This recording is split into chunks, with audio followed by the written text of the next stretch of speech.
Александр Твардовский, рассказ танкиста. Был трудный бой, все нынче как спросонку, и только не могу себе простить.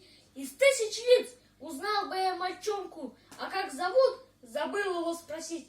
Лет 10, 12, бедовый, из тех, что главарями у детей, из тех, что в городишках прифронтовых встречают нас, как дорогих гостей. Машину обступают на стоянках, таскать им воду ведрами не труд. Приносят мыло с полотенцем к танку и сливы недозрелые суют.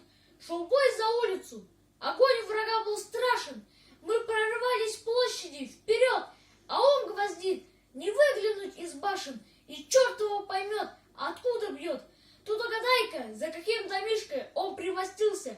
Столько всяких дыр, и вдруг к машине подбежал парнишка. Товарищ командир, я знаю, где их пушка. Я разведал, я подползал, они вон там, в саду. Да где же, где? А дайте я поеду на танке с вами, прямо приведу. Что ж, бой не ждет, влезай сюда, дружище. И вот мы катим к месту вчетвером.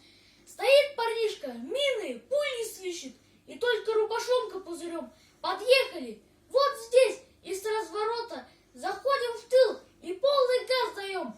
И эту пушку заодно с расчетом мы вмяли рыхлый, жирный чернозем. Я вытер пот, душил и гарь, и копоть. От дому к дому шел большой пожар. И помню, я сказал: спасибо, хлопец, и руку как товарищу пожал. Был трудный бой, все нынче как спросонку, и только не могу себе простить. Из тысяч лиц узнал бы я мальчонку, но как зовут, забыл его спросить.